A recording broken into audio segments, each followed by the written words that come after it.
Assalamualaikum warahmatullahi wabarakatuh.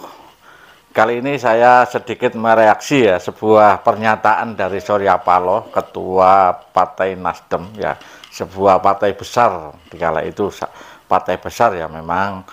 Nah di akhir daripada jabatan Pak Jokowi dan menyatakan pisah dengan Pak Jokowi karena mendukung calon capres yang lain.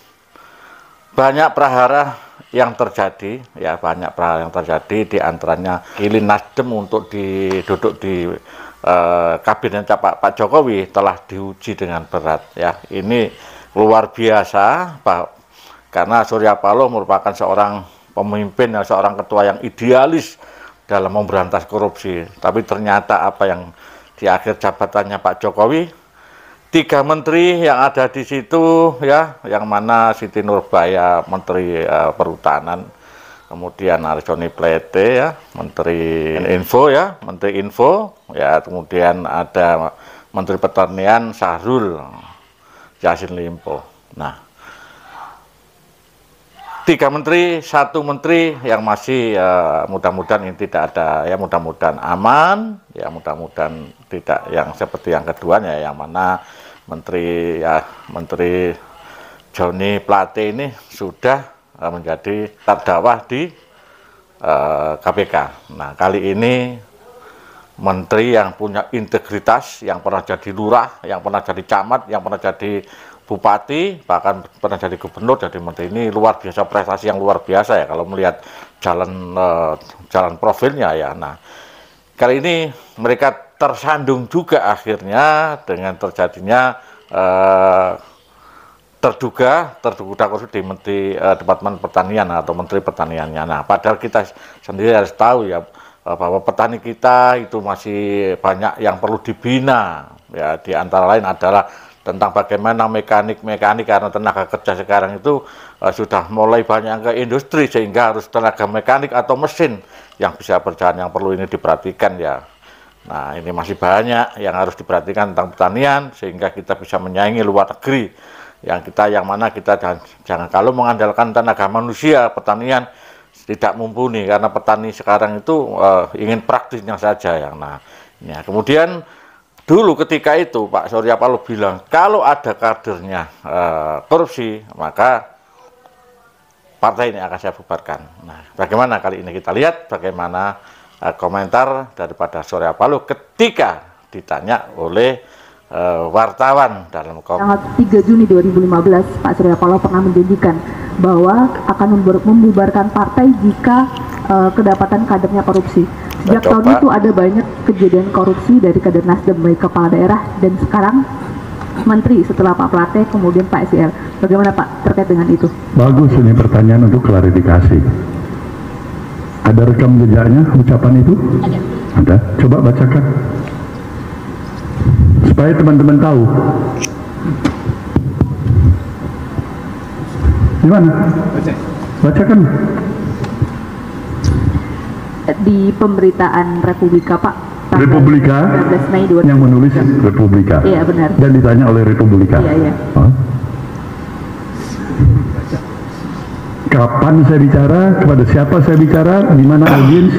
3 Juni 2015 saat pembekalan caleg Partai Nasdem. Ya, nggak demikian meaningnya. Nggak ada lebih tolol ketua umum partai mengatakan kalau ada kader partai yang korupsi, partai dibubarkan. Bodoh deh.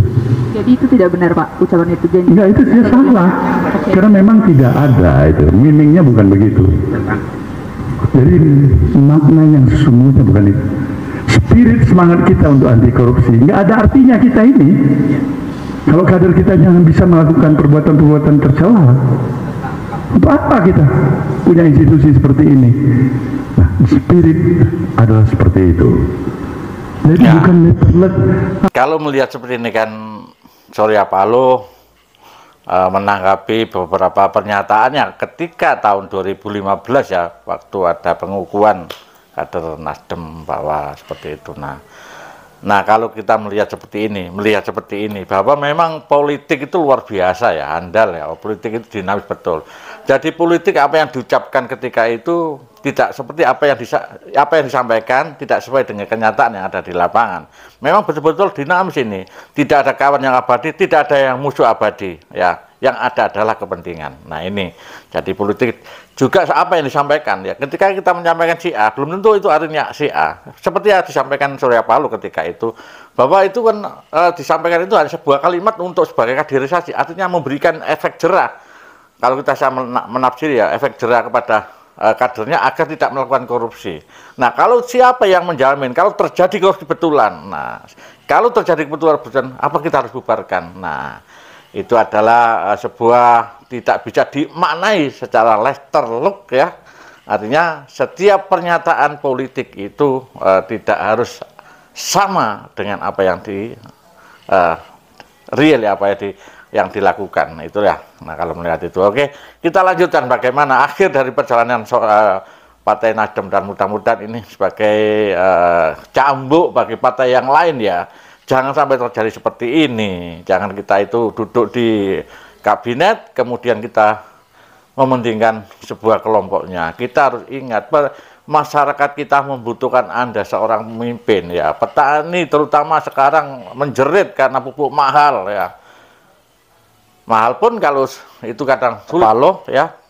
Bahwa ketika diucapkan itu tadi adalah hanya sekedar untuk membina kadernya ya.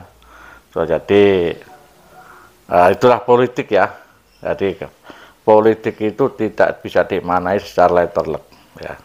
Dinamis, tidak ada yang namanya musuh abadi, tidak ada kawan abadi, yang ada adalah kebutuhan sesuai dengan kebutuhan saat ini. Itulah politik. Jadi untuk mencapai sebuah tujuan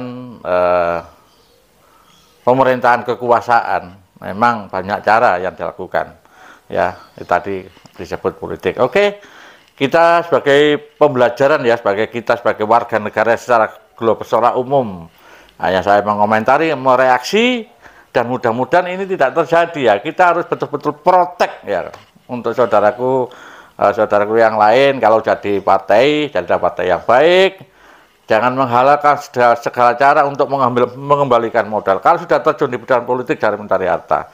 Kita mengabdi kepada masyarakat. Terima kasih. Saya kira wassalamualaikum warahmatullahi wabarakatuh.